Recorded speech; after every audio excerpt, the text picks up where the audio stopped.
I never imagined my own mother-in-law would sell something that belonged to my grandmother. Not a couch, not a coffee maker. My grandmother's wedding ring, the one she pressed into my hand 3 weeks before she died. The one I'd worn on a chain around my neck for 6 years before I finally trusted myself enough to wear it on my finger. Gone. Sold to a pawn shop 2 towns over for $400 because she needed a little extra for bingo night with the girls. That's what she told me. Like it was nothing. Like she hadn't just erased the last physical piece of the only woman who ever made me feel like I mattered. I found out on a Tuesday. I remember because Tuesdays were supposed to be our easy days. The kind of day where Danny worked a half shift and we'd order Thai food and watch something mindless on the couch. I didn't know yet that this particular Tuesday would be the day everything I thought I understood about my husband's family would crack straight down the middle. But I'm getting ahead of myself. Let me back up, because you need to understand how we got here, how a woman I once hugged at my own wedding, a woman who cried actual tears into my shoulder and thanked me for making her son so happy, ended up standing in my kitchen with her arms crossed, telling me I was being dramatic about a piece of metal. My name's Claire. I'm 34. I work as a dental hygienist in a mid-sized town in Ohio, and up until about 8 months ago, I would have told you my life was good, not perfect, good. I'd been married to my husband Danny for 5 years. We met in our late 20s, both a little bruised from previous relationships, both looking for something steady instead of something exciting. He was an electrician, good with his hands, quiet in the way some men are quiet because they're thinking, instead of because they have nothing to say. He noticed things. He remembered that I didn't like cilantro, that I got cold easily, even in summer, that I hated when people chewed with their mouths open at restaurants. Small things. But small things, stacked up over years, are what actually make a marriage. We bought a small 3-bedroom house with a maple tree in the backyard that turned the whole yard orange every October. We were trying for a baby, nothing dramatic. Just the quiet hope you carry every month, and try not to talk about too much in case you jinx it. Our life wasn't a movie, it was better than that. It was ordinary in the way that ordinary only feels boring until you don't have it anymore. Danny's mother, Linda, lived 20 minutes away in the house Danny grew up in, a squat little ranch with a chain-link fence and a garden gnome collection she'd been building since I met her. When Danny and I first got together, Linda was warm to me in that particular way some mothers are warm to their sons' girlfriends. A little too warm, a little too eager, like she was auditioning for the role of wonderful mother-in-law before she'd even decided whether I deserved to see the real performance underneath it. She brought casseroles to our first apartment. She remembered how I took my coffee. She told everyone at Danny's cousin's wedding that I was exactly what her son needed after everything he'd been through. I should have paid more attention to how quickly all of that faded once the ring was on my finger. It started small. That's how it always starts, isn't it? Small enough that you almost feel silly noticing it. Small enough that if you said something out loud, you'd sound paranoid, ungrateful, difficult. The first thing was money. Linda had been divorced from Danny's father for almost 15 years, and after the divorce, she never quite got back on her feet. She worked part-time at a fabric store downtown, collected a modest alimony check, and lived comfortably enough by most standards. But comfortable wasn't good enough for Linda. She liked things. Nice things. A little weekend trip here, a new recliner there, dinner out with her sister every other Friday at the steakhouse on Route 9. And somewhere along the way, without either Danny or me ever agreeing to it out loud, without a single real conversation about it, she started treating our household like a line item in her monthly budget. Could you two help me with the electric bill this month? Just a rough patch, I promise. I hate to ask, but my car needs new brakes and I just don't have it right now. It's just $300, sweetheart. You two are doing so well for yourselves. Danny always said yes. Every single time, no negotiation, no hesitation, like it was reflex instead of decision. And for a long time, I understood it. She was his mother. She'd raised him alone after the divorce, worked 2 jobs some years, just to keep him in his baseball cleats and his school trips. And he felt like he owed her something permanent, something that could never fully be repaid. I respected that. I even admired it in the beginning. A man who takes care of his mother, I used to think, is a man who'll take care of his family too. But there's a difference between taking care of someone and being slowly, quietly drained by them, and it took me a long time to understand which one this actually was. The requests got bigger and more frequent, and always delivered in that specific tone, that soft, wounded bird tone, that made you feel like a monster for even pausing before you said yes.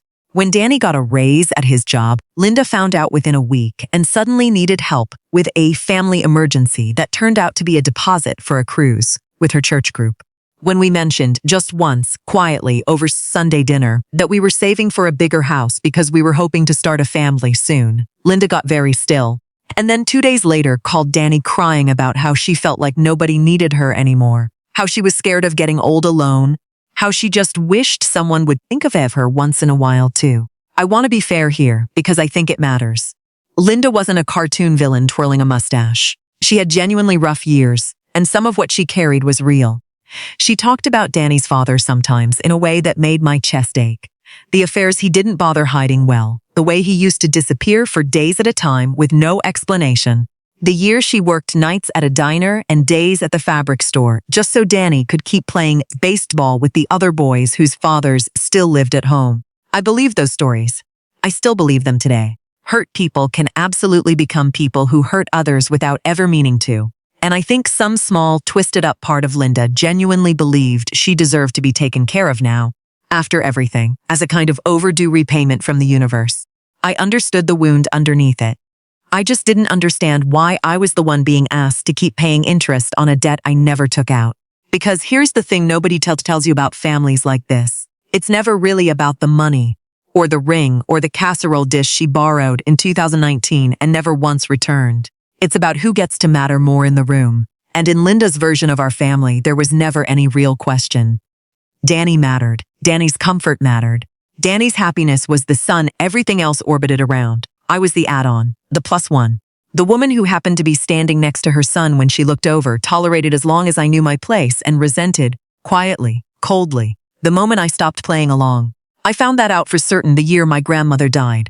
My grandmother, Rose, practically raised me. My parents divorced when I was 6. My mom worked constantly just to keep our lights on, and it was Grandma Rose who picked me up from school most days, who taught me how to cook a real Sunday dinner, who sat with me on her porch every summer evening and told me stories about her life, like she was handing me treasure one piece at a time. When she got sick, pancreatic cancer, fast and cruel the way that specific cancer often is, I was the one who sat with her most nights during those final 3 months. Danny came when he could, and I never doubted his love for her, but his job kept him busy, and honestly, I didn't mind carrying that weight alone. I wanted that time with her. Every private hour felt like something I'd get to keep forever, long after she was gone. 3 weeks before she died, thinner than I'd ever seen her, her hands shaking even when they were resting still, she took her wedding ring off her finger and pressed it into mine. "Your grandfather gave me this ring in a diner parking lot," she said, smiling, even though her voice had gone thin and papery by then, barely more than breath. No box, no big speech. He just took it out of his coat pocket and put it right into my hand and said, "What do you think? 46 years, Claire. I want you to have something that survived that long, so you know it's possible." I cried for an hour after she died, sitting alone in my car outside the funeral home, holding that ring so tight it left a mark on my palm. I wore it on a chain around my neck for 6 years, terrified of losing it, terrified of somehow not being worthy of it, until Danny gently suggested one night that I wear it on my hand instead, where it belonged, where I could actually look down and see it every single day instead of hiding it under my shirt like a secret. It took me another full year to work up the nerve. When I finally did slide it onto my finger, it felt like putting on armor, like I was carrying a piece of the only truly unconditional love I'd ever fully trusted right there in plain sight. I never took it off after that. Not once. Not to shower, not to sleep, not to garden in the backyard on Saturday mornings. It became part of my hand the way a wedding ring is supposed to become part of you. Until about 4 months ago, when I woke up one ordinary Saturday morning and it simply wasn't there. I tore the bedroom apart. I checked the bathroom sink, the kitchen counter, the pockets of every coat in the closet, the console of my car twice. Danny helped me search for nearly 3 hours, both of us on our hands and knees checking under furniture, both of us trying to stay calm and failing more with every empty drawer. I barely slept for 2 days straight. I kept replaying every single place I'd been that week, every sink I'd washed my hands in, every counter I'd set my hand on, trying to figure out where it could have possibly slipped off, even though it had never once slipped off in 7 years, not even a little, not even close. It was Danny's cousin Melissa who finally told me the truth. 3 full months later, at a 4th of July barbecue, her voice dropping low like she was handing me something that might explode. Claire. She's glancing over her shoulder first to make sure Linda wasn't within earshot. I probably shouldn't say anything, but I saw your grandmother's ring in Aunt Linda's jewelry box back in March. I recognized it right away because you always talked about that little scratch near the setting. I felt my stomach drop straight through the concrete patio under my feet. What do you mean you saw it in her jewelry box? Melissa hesitated, and in that hesitation, some part of me already knew. I knew the way you know a second before you touch a stove that's still hot, the way your body understands before your mind is ready to. She was staying at our house that weekend Danny went on his fishing trip, Melissa said quietly, not quite meeting my eyes. You'd stopped by to drop something off for my mom and left your ring on the bathroom counter while you washed your hands, remember? I think. Claire, I really think she took it. I didn't sleep at all that night. And 2 days later, when I finally confronted Linda, standing in my own kitchen with my hands shaking so hard I had to grip the edge of the counter just to stay upright, she didn't even deny it right away. She just sighed like I was the unreasonable one, like I was the one causing an ugly scene over nothing. I was going to tell you eventually, she said, arms already crossing over her chest, chin already lifting in that way that meant she'd decided to be offended instead of ashamed. And that's when she told me she'd sold it, pawned it, 2 towns over, for $400, for bingo money and a little breathing room. As if my grandmother's entire 46-year marriage, my grandmother's entire life, was worth exactly $400 and one Tuesday night at the VFW hall. I stood there in my own kitchen, staring at the woman who was supposed to love me like family, and I felt something inside me go completely, permanently still. Not angry, not yet. Something colder than angry. Something more like resolve. Because what Linda didn't know yet, what she had absolutely no way of knowing, standing there so smug and so certain she'd get away with it, just like she'd gotten away with everything else for 5 straight years, was that I had already found the pawn shop receipt 3 days earlier, tucked inside the side pocket of her purse when she'd asked me to grab her phone charger for her. And I had already made one very important phone call. She had no idea what was coming for her. The morning after I found the pawn shop receipt, I sat in my car in the parking lot outside the dental office where I work, engine off, heat slowly fading, and I just stared at that little slip of paper for almost 20 minutes before I could make myself dial the number printed at the top. Golden Eagle Pawn and Loan, Route 9, about 15 minutes past the steakhouse Linda liked so much. My hands were steady by the time the man on the other end picked up, which surprised me because nothing else about me felt steady that week. I explained who I was, what had happened, and asked, as calmly as I could manage, whether the ring was still there. He put me on hold for what felt like an hour but was probably 90 seconds, and when he came back, he said the words that made my whole chest loosen for the first time in 3 months. Yeah, we've still got it. Item like that, we hold it a good while before it goes out on the floor. You got some kind of proof it's yours? I did. I had photos of my grandmother wearing it in her own wedding pictures from 1974. The little scratch near the setting, clearly visible even in the faded color. I had a photo of myself wearing it at our anniversary dinner just 5 months earlier. I had, most importantly, my grandmother's handwritten letter, the one she'd left with her lawyer to be given to me after she passed, the one that specifically named the ring and said it was mine, forever, no one else's, hers to give and mine to keep. The man on the phone told me that with documentation like that, and given that the seller likely didn't have legal title to sell it in the first place, I had a real case to reclaim it. But it would take some paperwork, a police report to establish theft, and probably a lawyer's letter to move things along quickly, instead of getting tangled in the shop's usual 60-day hold policies. A police report. Those 2 words sat heavy on my tongue the whole drive home. I hadn't told Danny yet. That was the hardest part of that entire week. Harder even than confronting Linda in the kitchen. Harder than finding the receipt in the first place.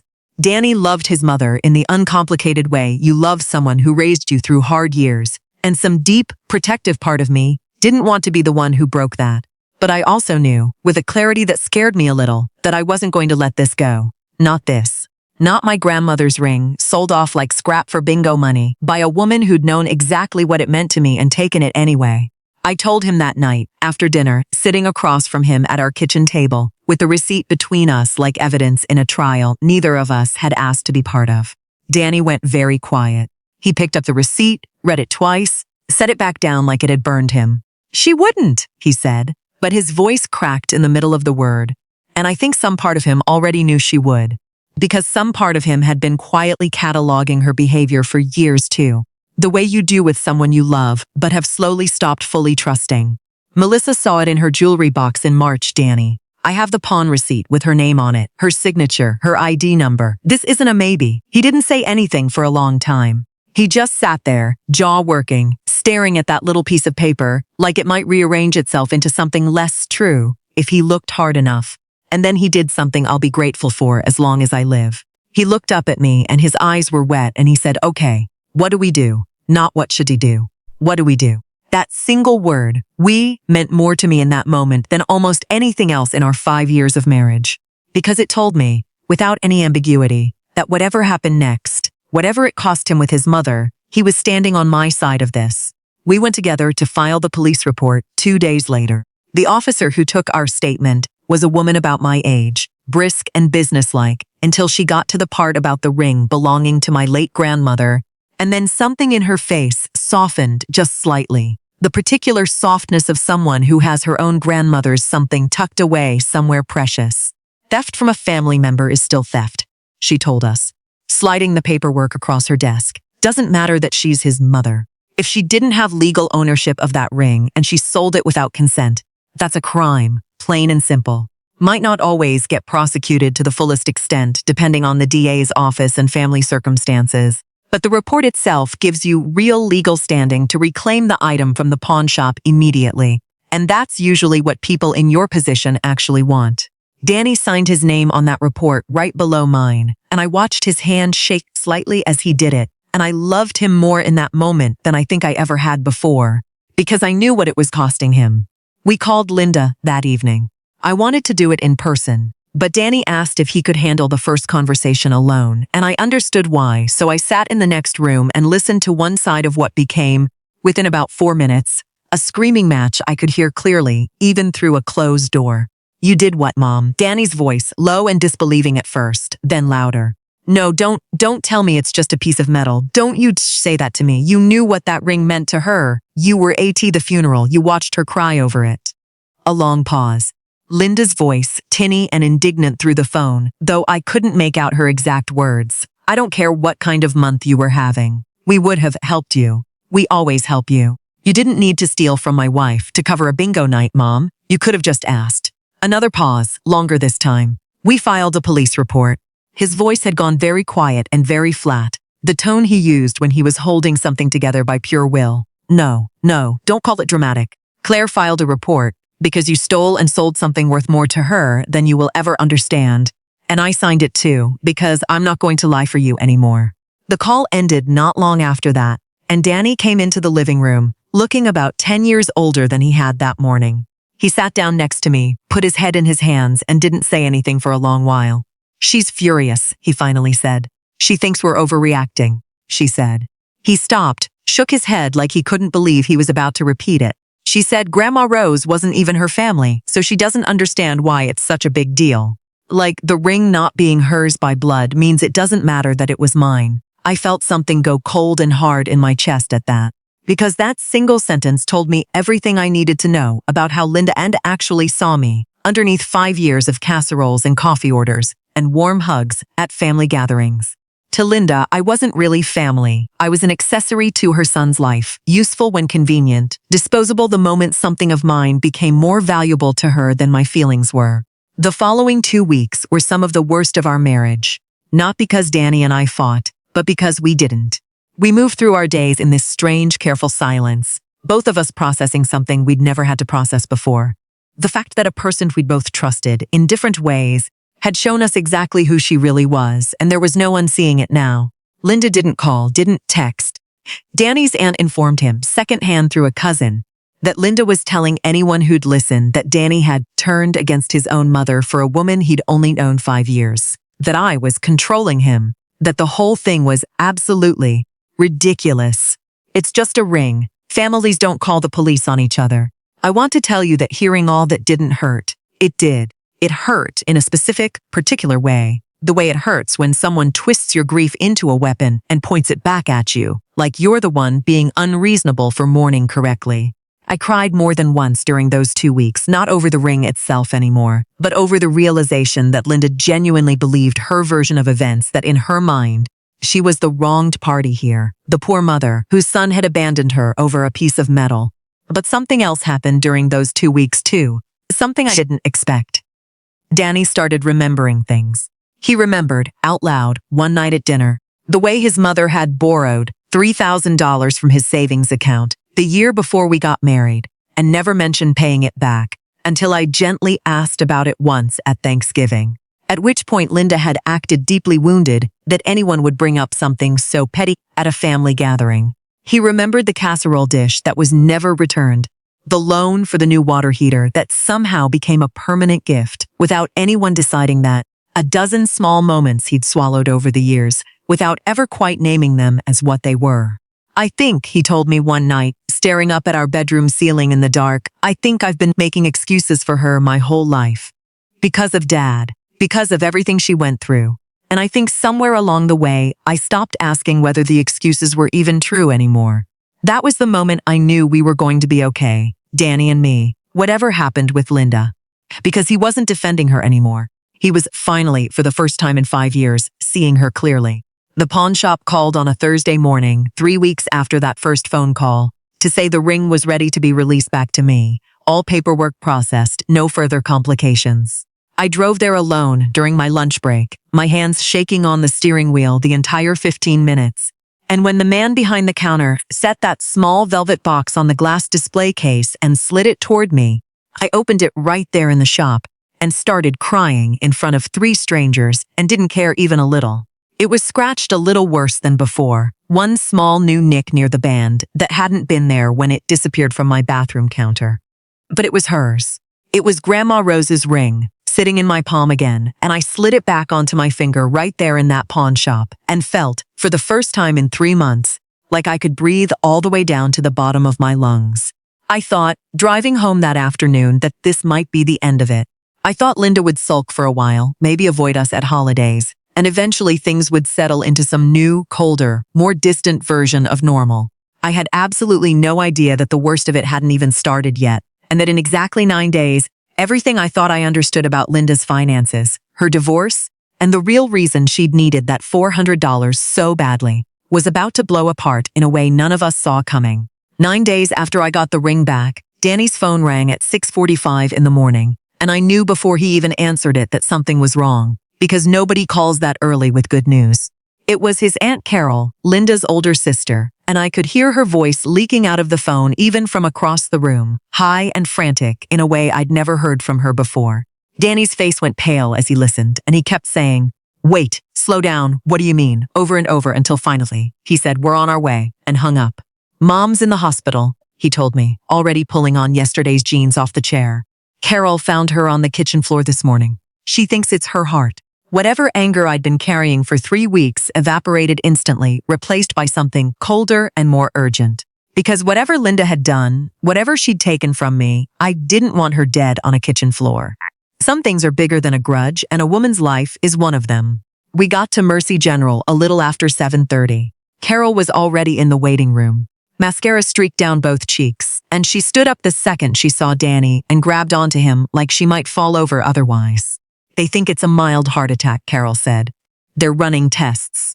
She's stable." They said she's stable. But Danny, she stopped, glanced at me, then back at her nephew, and something in her face shifted into an expression I couldn't quite read yet.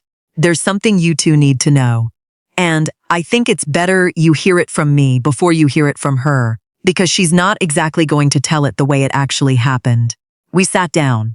Carol took a long breath, the kind people take before they say something they've been holding on to for a while. "Linda's not just short on money because of bingo or vacations," Carol said. "She's been in real trouble for almost 2 years now. She took out a personal loan against the house 4 years ago, something like $30,000, and she's barely been able to keep up with it. When the payments got behind, she started using credit cards to cover the loan payments, and then more cards to cover those cards. Danny, she owes something close to $60,000 right now, spread across 4 different cards, and that loan. The house has a second mortgage on it you probably didn't even know existed." Danny stared at his aunt like she was speaking a foreign language. That's not. She never said anything. She always says money's a little tight. She never said anything like $60,000. Because she's ashamed, Carol said, quieter now. And because for years, whenever things got bad, she found people to bail her out in smaller pieces, so it never looked as big as it actually was. You, your father, back when he still spoke to her. Me, more than once, though I stopped a while back once I realized I was pouring water into a bucket with a hole in the bottom. She looked at me then, and something in her expression softened with what looked almost like an apology. Claire, I need you to know I didn't know about the ring until Melissa told me last week. If I had known she was stealing from family to cover this, I would have said something sooner. I should have said something about all of it sooner, Freya. I didn't know what to say. Part of me wanted to feel vindicated, like this explained everything, like Linda's desperation somehow made sense of the ring finally. But a bigger part of me just felt tired and sad in a complicated way I hadn't expected. We were allowed back to see Linda about an hour later. She looked smaller than I'd ever seen her, hooked up to monitors, her usually done-up hair flat against the pillow. And for a moment, seeing her like that, all my anger just sort of drained out through the bottom of me. She was still the woman who'd stolen my grandmother's ring. But she was also just a tired, scared, 61-year-old woman in a hospital bed, and I couldn't hold both of those things at the same volume at the same time. You came, she said when she saw me standing behind Danny. Her voice was raspy, thin. Of course we came, Danny said, taking her hand. Linda's eyes moved to me. And for the first time since I'd known her, I saw something like real shame flicker across her face, instead of the practiced defensiveness she usually wore like armor. Claire, she said, I know you probably don't want to hear anything I have to say right now. You should focus on getting better, I said, because it was true, and because I genuinely didn't know what else I could say that wouldn't come out either too soft or too sharp. She was quiet for a long moment, staring at the ceiling, and then she said something that surprised all three of us. I've been drowning for 2 years, and I didn't know how to tell anyone without everyone looking at me the way you're looking at me right now. So I just took things and borrowed things and told myself I'd figure it out before anyone noticed how bad it actually was. Her eyes filled up. I shouldn't have taken your ring, Claire. I knew what it meant to you. I told myself it was just sitting there, that you had other things of your grandmother's, that it wouldn't matter that much. I knew that wasn't true even while I was telling myself that. It wasn't a full apology. There was still a current of self-justification running underneath it, still that same old current of I did this because I was suffering, as if suffering was a license instead of just an explanation. But it was more honesty than I'd gotten from her in 3 weeks, and lying in a hospital bed hooked up to a heart monitor, I think it might have been the most honest she'd been with either of us in years. The doctors kept her overnight for observation, and it turned out to be less severe than they first feared. A cardiac event brought on partly by genuine heart strain, and partly, the cardiologist told us gently in the hallway, by significant sustained stress, which none of us needed spelled out any further. Over the following week, while Linda recovered at home with Carol staying to help her, the full financial picture kept unfolding in pieces, each one worse than the last. Danny drove over one afternoon to help her sort through a drawer of unopened bills, and he came home that evening looking like someone had hollowed him out. There's a collections notice for $11,000, he told me, sitting at our kitchen table with his head in his hands. She hasn't paid the second mortgage in 4 months. Claire, I think she's going to lose the house. I sat down across from him and didn't say anything for a while, because I honestly didn't know what the right thing to say was. Part of me, and I'm not proud of this part, but I promised myself I'd tell this story honestly, part of me thought, quietly, coldly, good, let her feel some consequence. Let her understand what it costs when you spend years treating other people's boundaries and belongings like they don't fully count. But another part of me, a bigger part I think, just felt for Danny. Because whatever Linda had done to me, she was still his mother, and watching your parents' life collapse around them is its own particular grief, one that doesn't cancel out just because that parent made bad choices.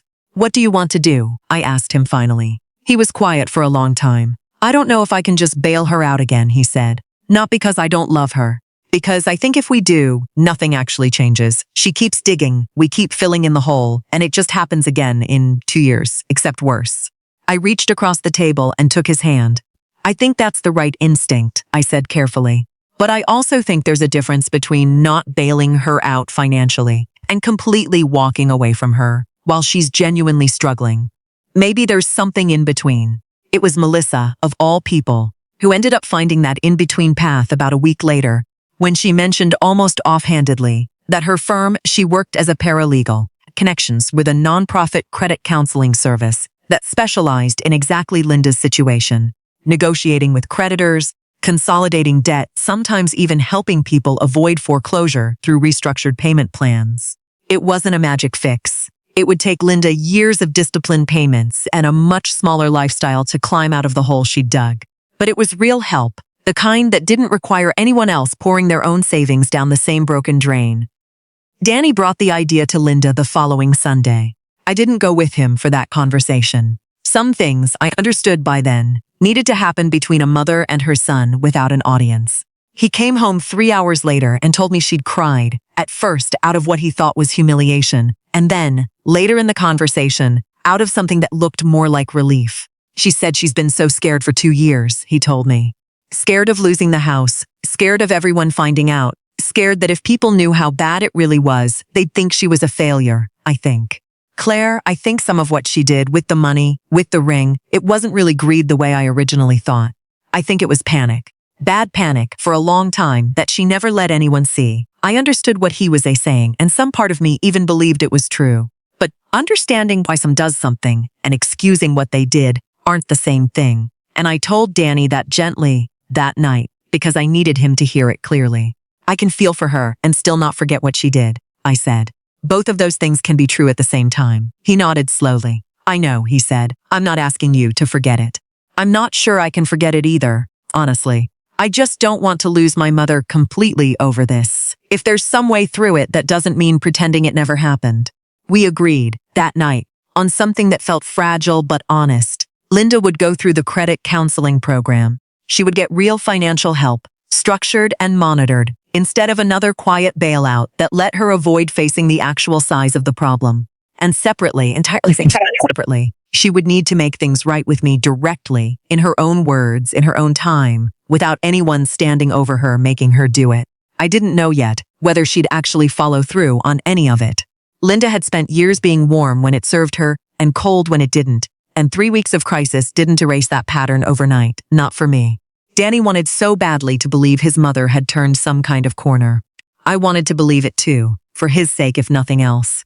But 4 days later, going through a stack of old mail that had piled up at Linda's house while she was in the hospital, Carol found something tucked into an unopened envelope from a law office, something none of us had known existed, something that was about to change every single assumption we'd made about Linda's finances, her history, and exactly how long she'd actually been hiding the truth from her own family. Carol called Danny that same evening, her voice tight in a different way than it had been at the hospital. Not panicked this time, but strange, careful, like she was holding something she didn't quite know how to put down gently. You need to come over, she said. Bring Claire. There's something in this envelope you both need to see for yourselves. We drove to Linda's house in near silence, both of us running through every possible bad scenario. Another loan we didn't know about. Some second debt even worse than the first. I remember gripping the door handle the whole ride over, bracing myself for one more piece of bad news in a month that had already delivered more than its share. Linda was sitting at her kitchen table when we walked in, still moving slowly from the hospital stay, an unopened envelope sitting in front of her like it might bite her. Carol stood behind her chair, arms crossed, her expression unreadable. It's from a law office in Columbus, Linda said, before either of us could ask. Her voice was strange, thin, in a different way than it had been in the hospital. It's about your grandfather, Claire. Your father's, Frank. I blinked. I hadn't expected my own family to enter this conversation at all. I never really knew him, I said slowly. He passed when I was a baby. My dad barely talked about him. Apparently, Linda said, sliding the opened envelope across the table toward me.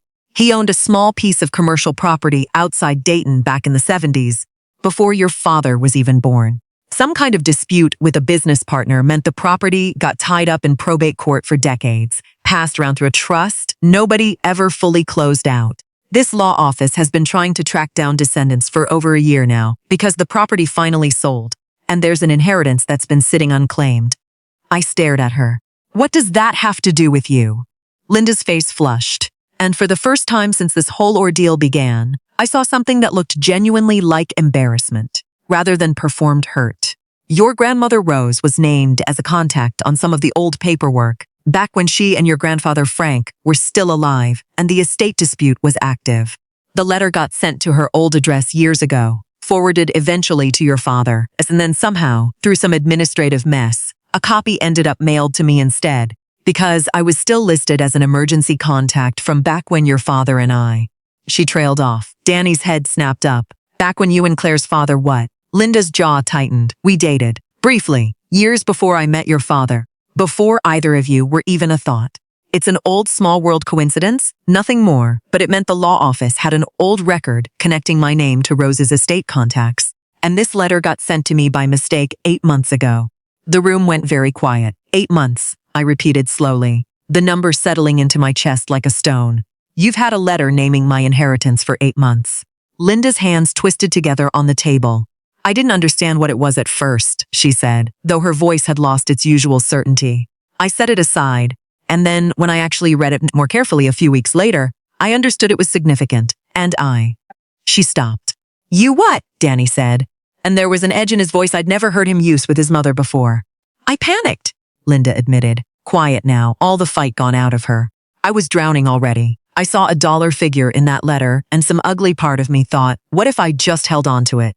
What if there was some way I could be the one who benefited, since I found it first, since nobody else even knew it existed? Her eyes filled. I'm not proud of that thought, Claire. I want you to know I never acted on it. I never contacted the law office pretending to be you or anything like that. I just sat on it. I told myself I'd figure out the right time to mention it. And the longer I sat on it, the harder it got to bring up. Because then I'd have to explain why I hadn't said anything sooner. I felt something enormous and complicated rise up in my chest, not quite anger, though anger was in there somewhere, tangled up with disbelief and something almost like exhausted. Bitter laughter at the sheer scale of it. She'd stolen my grandmother's ring for $400 while sitting on a letter about an actual inheritance for 8 months. How much? I asked quietly. Linda slid a second page across the table, a formal accounting from the law office. My hands were shaking as I read the number. $83,000, held in an unclaimed estate account, waiting for the rightful heir to file a simple claim with documentation. I had to read it 3 times before it fully landed. I want to tell you I felt pure joy in that moment, some cinematic rush of vindication. What I actually felt was much more tangled than that. Grief. Mostly, a strange fresh wave of missing my grandmother that caught me off guard. Because some part of this money, however distant and technical the legal path to it, had come down through her. And underneath the grief, a slow, cold anger at Linda that was different from the anger about the ring. The ring had been impulsive, panicked, ugly, but at least immediate. This had been 8 months of calculated silence, 8 months of watching me struggle over a $400 ring, while sitting on knowledge that could have changed things for our whole family. You let me go through all of that, I said slowly. The ring, the police report, all of it, while you were sitting on this. Linda didn't try to defend herself this time. I know, she said. I know exactly how that sounds. There's no version of explaining it that makes it sound better than it is. Danny stood up from the table, and for the first time in this entire ordeal, I watched something in him finally settle into place completely. Some last piece of loyalty that had been hanging on by a thread quietly letting go. Mom, he said, I need you to understand something. I have tried, for months now, to hold space for you, because I love you, and because I know Dad hurt you badly, and because I know things have been hard. But this, sitting on Claire's inheritance for 8 months while she was falling apart over a stolen ring, this isn't panic anymore. This is a pattern. And I can't keep pretending it's something else. We left Linda's house that evening without resolving anything about our relationship with her going forward. That part would take much longer, months of careful, deliberate distance and slowly rebuilt trust that I'm honestly not sure will ever fully return to what it once pretended to be. But the legal part, at least, moved quickly. I hired an estate attorney the following week, filed the claim with proper documentation. My birth certificate, my father's records, the original probate paperwork the law office already had on file, and 6 weeks later, the funds cleared into an account in my name. $83,000. Enough, with what Danny and I had already saved, to finally put a real down payment on the bigger house we'd been quietly hoping for. Enough, we later decided together to also set aside a portion, not out of guilt but out of some complicated blend of grace and boundary, to help fund Linda's credit counseling program properly. in a structured way managed directly by the counselors rather than handed to her directly. So it could actually help instead of just disappearing into whatever crisis came next. Linda did complete the program eventually, over the better part of a year. She sold the house she and Danny's father had bought decades earlier, downsized into a small apartment closer to Carol, and slowly, methodically, began climbing out of the hole she'd spent years digging. She wrote me a letter, eventually, a real one, handwritten, that didn't try to explain away what she'd done so much as simply name it plainly. I was scared and ashamed, and I made choices I'm not proud of. And I understand if it takes you a long time to trust me again, or if you never fully do. I don't fully trust her again. I want to be honest about that because I think stories like this get told too often with a bow tied too neatly at the end, everyone forgiven, everyone healed, the ending glowing warm just because the audience wants it to. The truth is quieter and less tidy than that. I see Linda now at holidays, polite, careful, present in a smaller and more honest way than she used to be. She's never once asked to borrow money again. She asks about my life now instead of only talking about her own. It isn't everything, but it's something real, built slowly instead of performed quickly. And I've come to believe that real slow things are usually the only kind that actually last. Danny and I bought our new house that spring, a bigger place with an actual yard for the child we found out 3 months after we moved in, was finally on the way. I wear my grandmother's ring every single day, the small new scratch near the band a permanent part of its story now, right alongside the older one from 1974. Sometimes at night, I take it off and just hold it in my palm and think about a woman I loved fiercely for 28 years, and how something she gave me almost 60 years after she first received it in a diner parking lot ended up, in its own strange roundabout way, leading us to something else she never could have planned. A house, a future, a family finally being built on ground that felt solid instead of borrowed. I think about that phone call I made to the pawn shop sometimes, my hands shaking on the steering wheel in that empty parking lot. I think about how close I came to just letting it go, to telling myself it was just a ring, that fighting for it wasn't worth the family conflict it would surely cause. I'm glad I didn't listen to that voice, because fighting for that ring didn't just bring back a piece of jewelry. It forced every uncomfortable truth in our family out into the light all at once, whether anyone was ready for it or not. And sometimes I've learned that's exactly what needs to happen before anything real can finally start to heal.